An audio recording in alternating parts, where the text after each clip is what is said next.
All right, let me start this so that we can have this recorded, I guess. Good morning. Who else was hoping for a snow day today?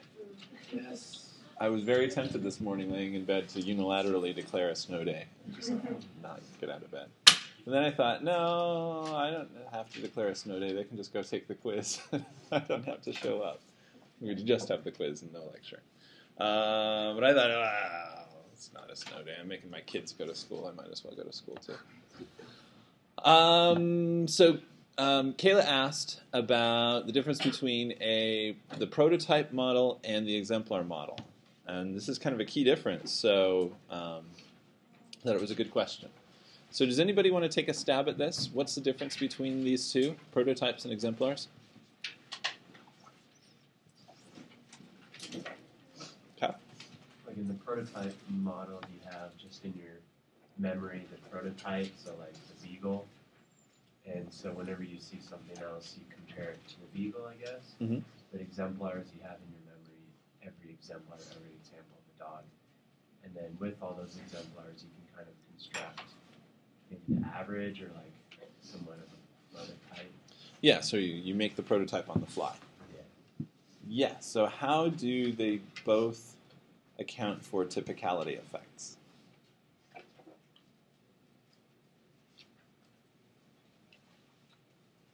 Maybe let's start with, what is a typicality effect?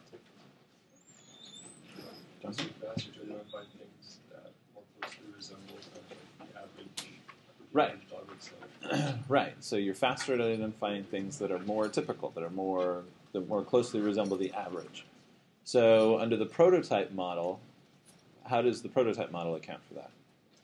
In the prototype model, isn't it the average kind of is stored? Actually, it's just you store the one average, and so you're faster to identify something that's closer to what you have stored. Yep.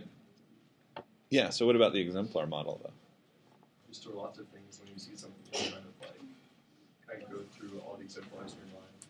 And it's easier to find something that more closely resembles like most of the exemplars. Right. Yep.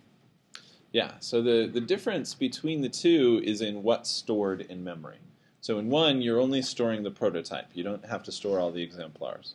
In the other one, you store all the exemplars and you calculate the prototype on the fly. So for the exemplar model, it's easier to come up with ad hoc categories. So for ad hoc categories, it's doubtful that you have a prototype stored for those. So it's doubtful that you have a prototype stored for, a good snow day or a good snack or something like that.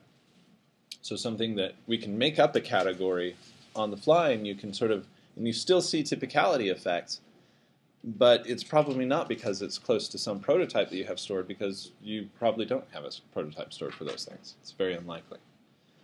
So the idea is that with the exemplar model, you have all of these instances, and you can calculate prototypes for different categories, even if you don't already have a pre-existing category for these things.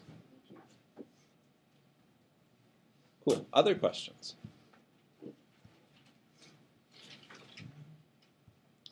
Okay.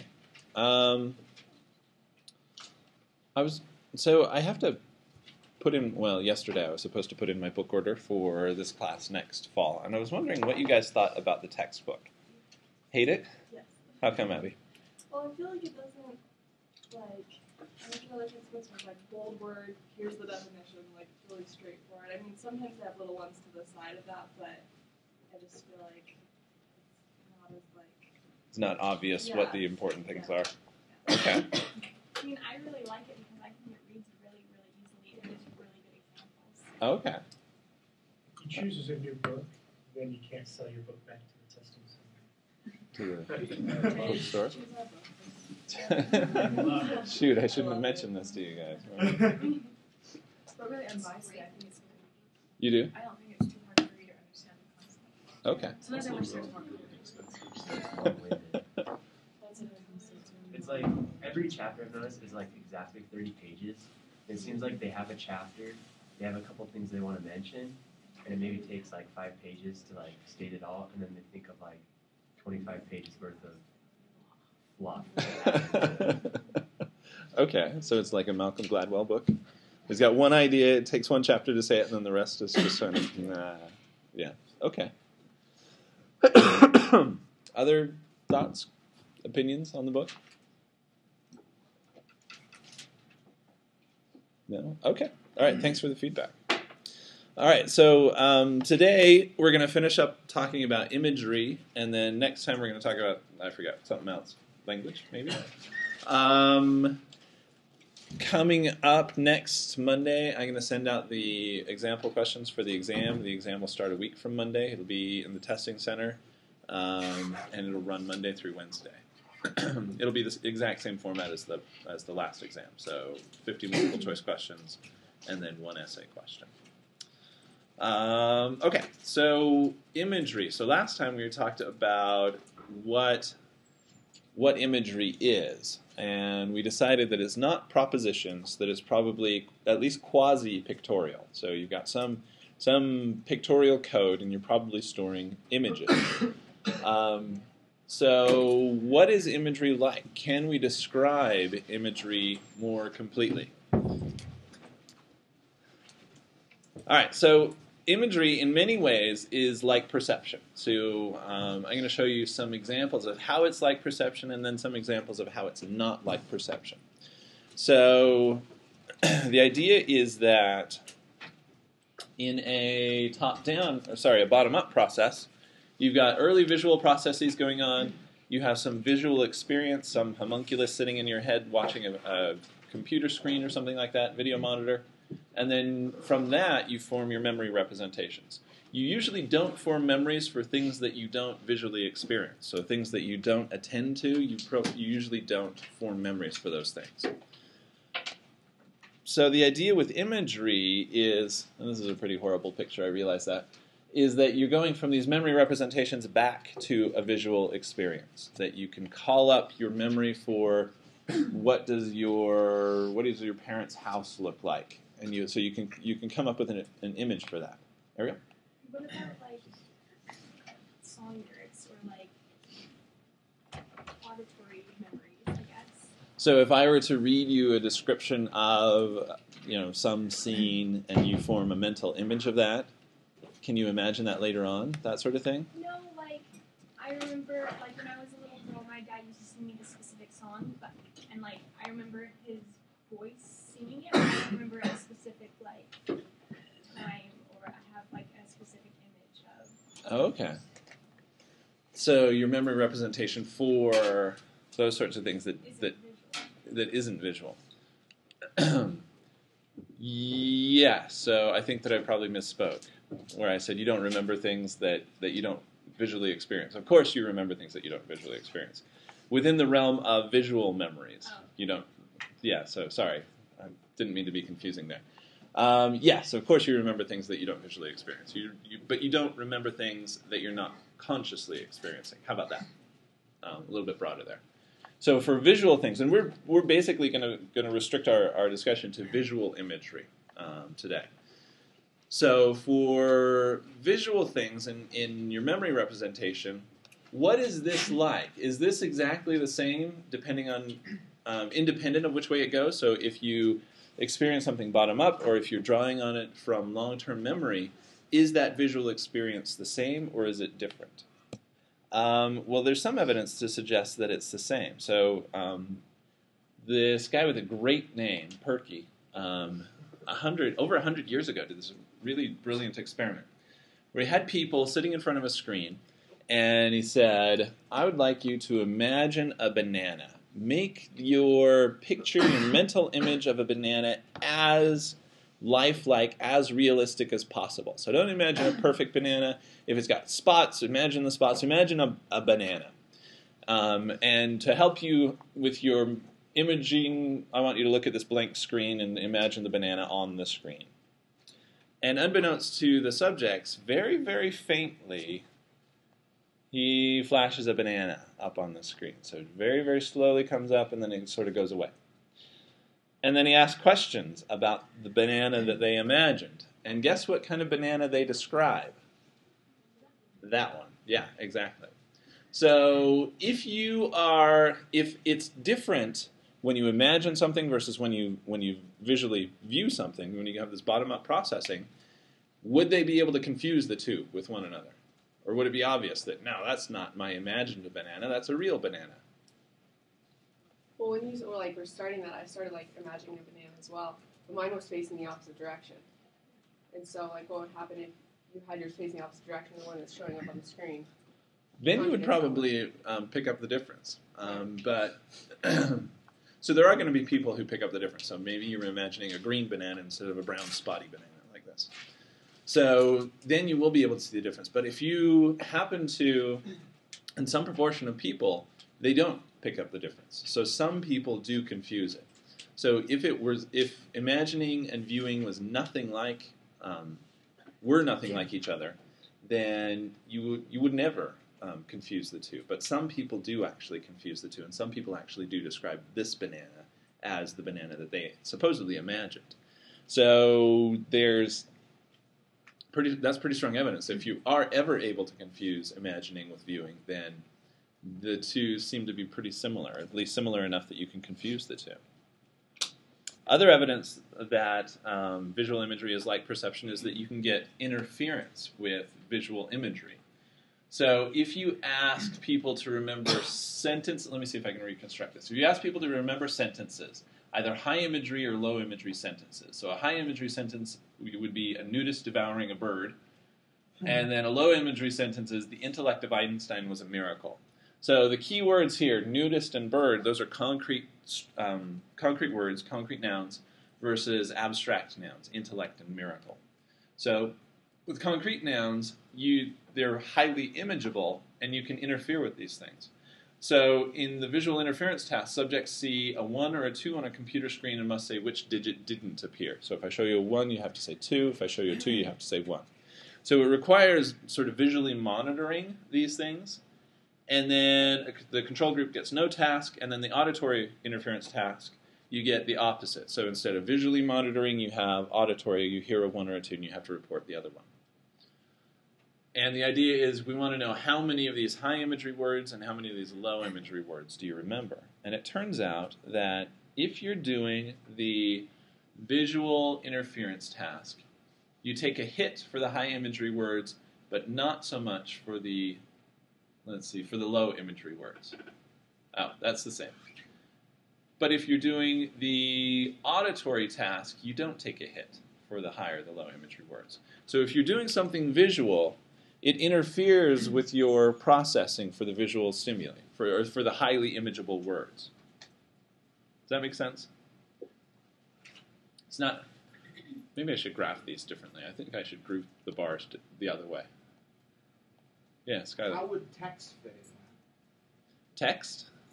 Like if you're reading about an abstract concept, you're reading about Einstein, you're reading about, like a Wikipedia article on Einstein's ideas. How would that fit into one or the other? Because you don't really hear when you get that whole voice in the head talking to you, and that can maybe count as a different type of input. But you're not actually seeing anything either. Right, so if you're reading words, does reading interfere with imagery? Well, if that's your method of input, how would it just be an independent category from something like that? Because it's not really either one. Yeah, so text is going to be closer to the visual input. So this is essentially what you're doing here. So you're not really going to get a hit. So that would be the red bars here. So you're not really going to see a hit whether you're reading about Einstein or whether you're reading about drill presses or something like that. So something concrete versus something abstract. But Ren would work with that through the visual path. Yeah. How do you phrase that? Yeah. So they're both going to come in the same way, and you're not really going to see a difference there. The difference is going to be if you are doing this auditory stuff. So if you have to do the auditory task, you are going to see a hit between these two categories. Oh, so it's just the method of input, like it's ears versus eyes, not as much what you see. Right. Yeah, and then further evidence that that imagery is like perception comes from people who have damage to either the dorsal or the ventral visual pathways. So if I ask you to do a visual imagery task, something like ask you what is the color of the outside of a pineapple, or this which is bigger, a popsicle or a pack of cigarettes, then damage to the ventral impairs the visual but damage, so the object recognition kind of thing, where you sort of reactivate the representation of the objects. But if I asked you to do a spatial task, so mental rotation, letter rotation, mental scanning, things like that, then damage to the dorsal stream interferes with that kind of imagery. Just like we talked about with the Piazza experiment. So they have damage to the dorsal stream, and they have difficulty with these spatial imagery kind of tasks.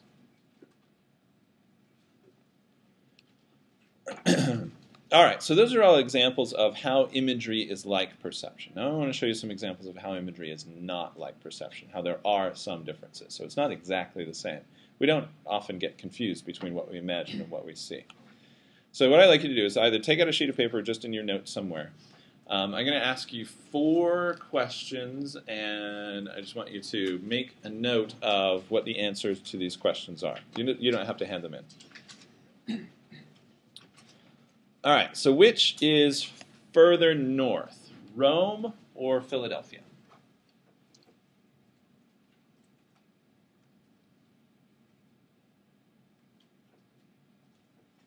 All right, which is farther east, Chicago or Minneapolis?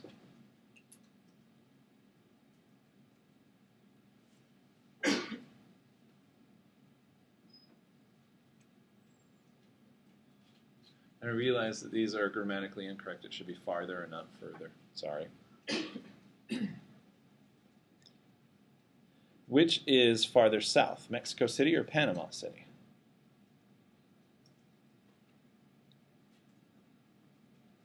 And then finally, which is farther west, Reno or San Diego?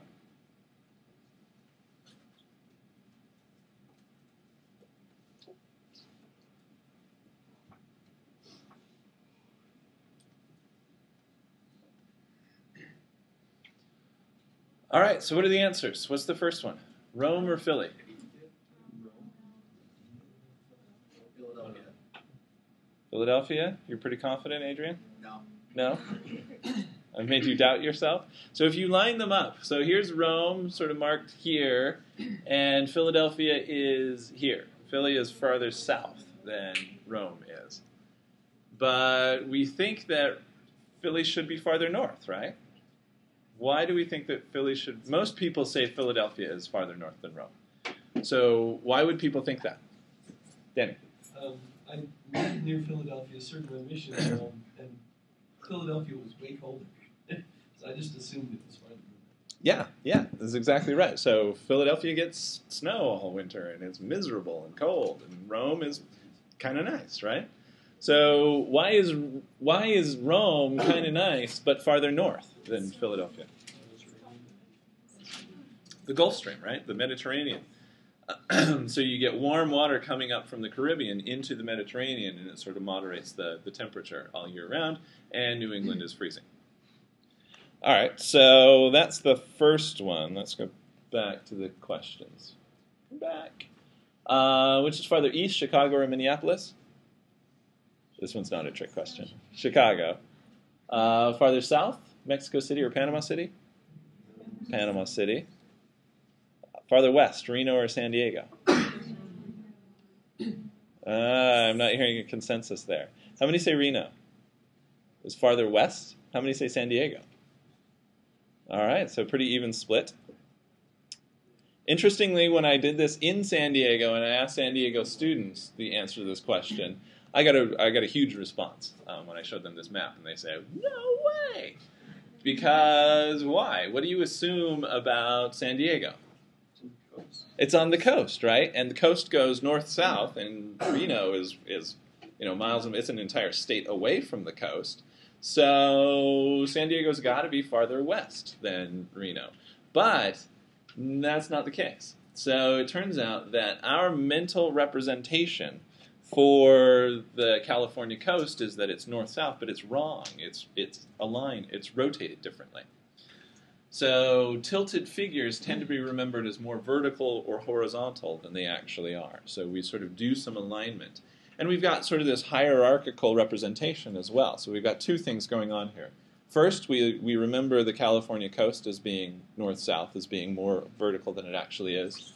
Second, we know something about the states, California and Nevada, right? So Nevada is landlocked, California is on the coast, and so the characteristics that are true of the state get inherited by the cities in those states, right? So California is farther west than Nevada, therefore cities in California are farther west than cities in Nevada. When in fact they are not. San Diego is actually, it's a little bit weird living in San Diego as far as like the time zone goes, because Reno, well, I guess Reno's Pacific time zone as well. Never mind, I'll take that back. Anyhow, San Diego's pretty far east and it gets dark early. All right, so these are two heuristics that we're using here. So the one that we just talked about is the rotation heuristic, where you tend to remember things that are sort of diagonal as being more horizontal or vertical than they actually are. The other one is the alignment heuristic. So that's the one with Rome and Philadelphia. You sort of align these things differently. Philadelphia is cold, Rome is warm, so therefore they get aligned in different locations. So these are heuristics that we use, sort of rules of thumb, so that we don't have to store mental pictures of these things. We can just have sort of hierarchical representations. And it sort of demonstrates that if you're looking at a map, so with visual perception, you can see, oh, obviously, Reno is farther west than San Diego. So imagery is not like perception, because with perception you can actually see these things. I'm not sure this is a good example or not. All right, so if you were to study this figure so that you could draw it, and then if I ask you before you draw it, rotate it mentally clockwise 90 degrees, and then draw it. Anybody want to take a stab at drawing it? Yeah, so it becomes a C. Oops. It's on a timer. I need to not touch it. All right, it becomes a seahorse, right? So if it's laying on its side, it's not obvious that it's a seahorse, but if you watch it rotate, then you can see, oh, yeah, that's obviously a seahorse. But if I show it to you, then take it away, and I ask you to mentally rotate it, you may not be able to see that it's a seahorse.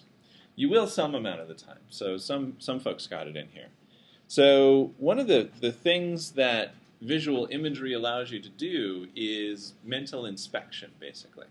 So you can inspect one of your visual images to basically determine what it is. So if I were to give you this, imagine the letter B, rotate it 90 degrees counterclockwise, put a triangle directly below it having the same width and pointing down, remove the horizontal line, now what do you have?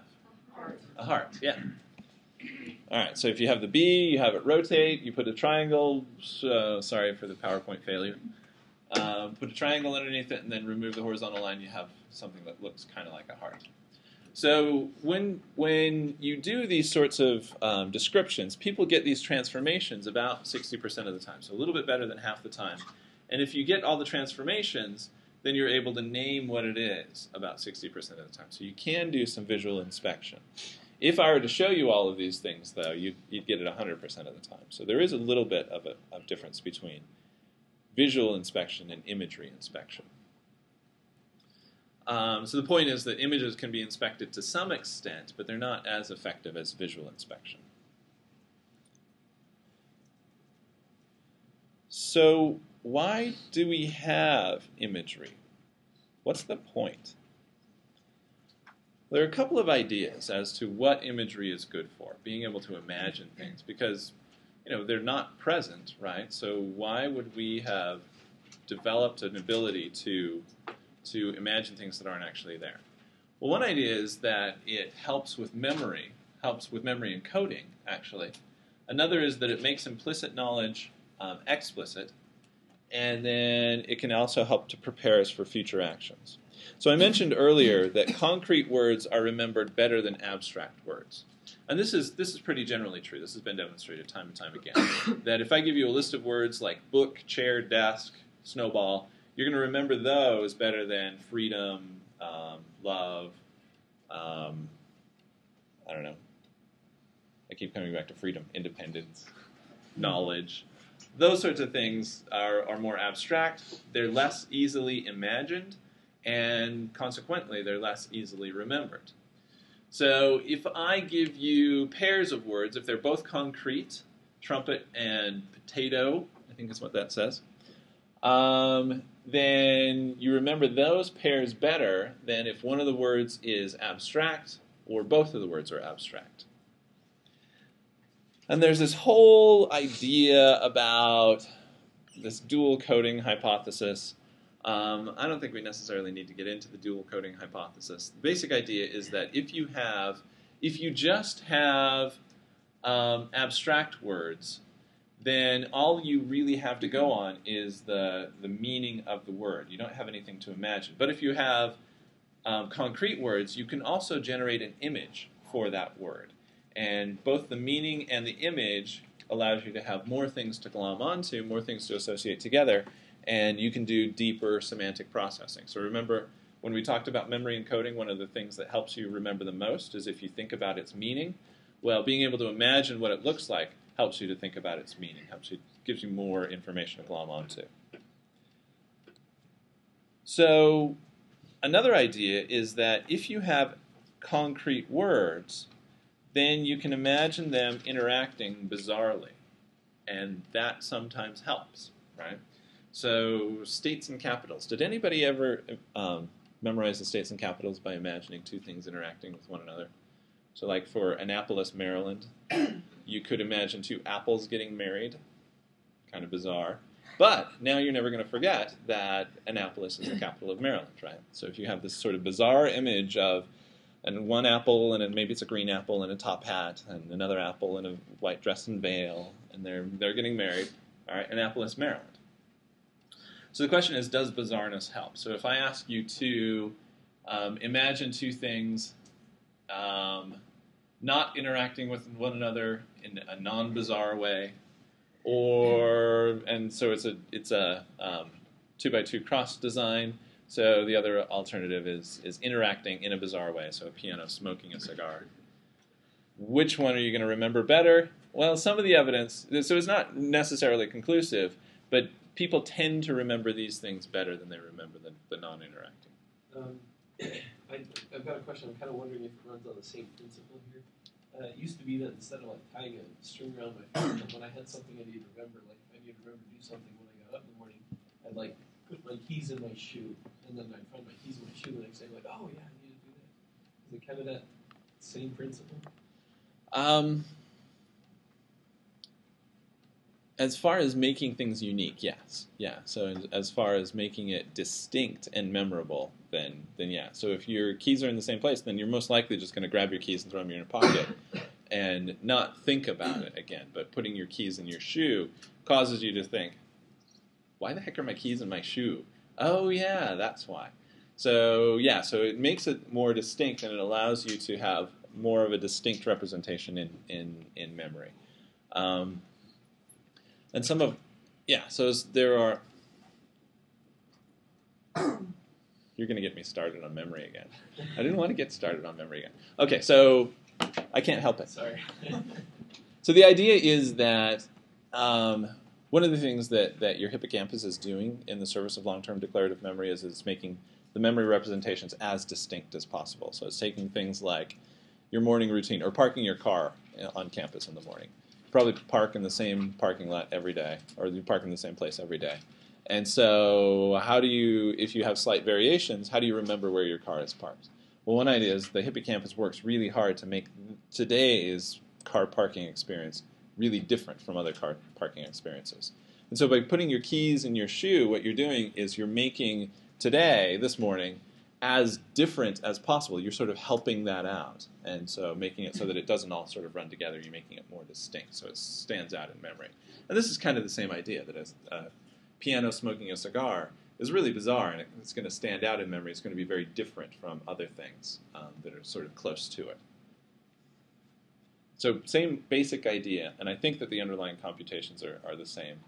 And we're working in my lab right now to prove that hypothesis, or disprove that hypothesis.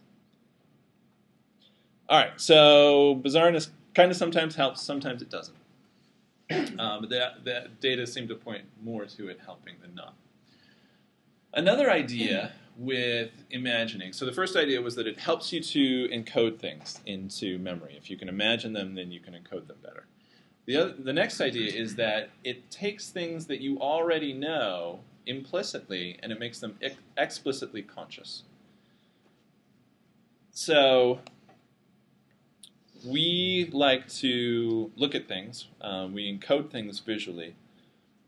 And so if you think about things like, is the writing on the Coca-Cola logo cursive or not?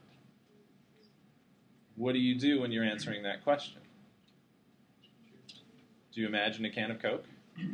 And then figure out, okay, is that cursive or not? Yes, it is. All right. So which is closer to the ground, the tip of a horse's tail or the knee on the back of its leg? And I know it's not called a knee, all you horse people, lovers, but I don't know what it's called. Does anybody know, actually? A hawk? Okay. All right, so is the tail or the hawk closer to the ground? Depends on whether the tail's been cut or not. Okay, so you can imagine it both ways? Is anybody actually imagining a horse? Trying to think of what a horse looks like? Okay. All right, so which is larger, a tennis ball or the round part of a light bulb? Tennis ball, right? So you guys notice what I'm doing? Sort of looking away. Imagine a tennis ball, imagine a light bulb. So yeah, so this is often what people will do, is that we know about these things. We know what a tennis ball looks like. We know what a light bulb looks like. And you can imagine the two, compare the two in visual imagery, and come up with an answer to these questions. So you know the answer to this, you just don't explicitly have it on the tip of your tongue. So I was reading this thing about, because you were just saying how you're looking up, about how when people think about, like, proper images, they look up and to the right, or something. When you think about an image of a line or something, they look up and to the left. Is that true? I don't know. No, it's not true at all. I don't know. I've heard similar things, and I'm not entirely convinced by the data. I haven't seen data one way or the other to really convince me. But yes, I have heard something similar. The whole point of looking up, though, is that I sort of avoid distraction, right? So we did the demonstration in here with the windows in your apartment. So you sort of look away in order to avoid the distracting stimuli and sort of focus on the mental image. So that's part of what's going on there, is that you can attend to the mental image instead of attending to external stimuli. All right, I have one more point that I want to make, and then I'll quit talking. We can do the quiz. So the final thing is preparing for future action. So one reason that we might have visual imagery is so that we can imagine future scenarios. So for example, let's pretend that this looks like a bed instead of some bizarre door. So you're looking down on the room. This is a bed. You want to know, does this thing fit in this alcove over here? So without going to all the trouble of moving the bed over there, or without finding a tape measure and measuring both things, because you're sort of locked in this room and there are no tape measures, can you figure out, does the bed fit in there or not? Well, how would you do that? Imagine the bed over there. So take this thing and imagine it rotating, and is it bigger or smaller than that? I think it's too big. But I'm not going to measure it either. So I'm just going to imagine it, right?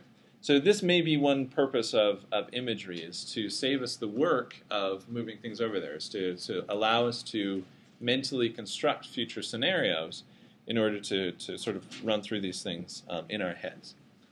All right, so summary for visual imagery. We talked about what imagery is.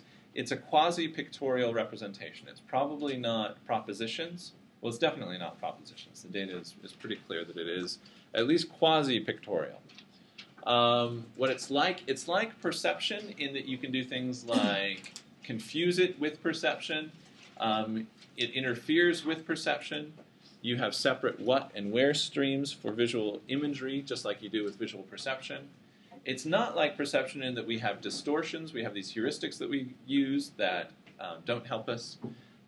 Inspection is difficult, but it is possible. You get it right about 60% of the time, right? And imagery may be for enhancing learning, so allowing us to encode information better. It may make implicit knowledge explicit so that you can use it in different situations. And then it may allow you to plan for future events. All right, any questions about imagery before we do the quiz? Tori? Have there been very many studies on the relationship of imagery to creativity?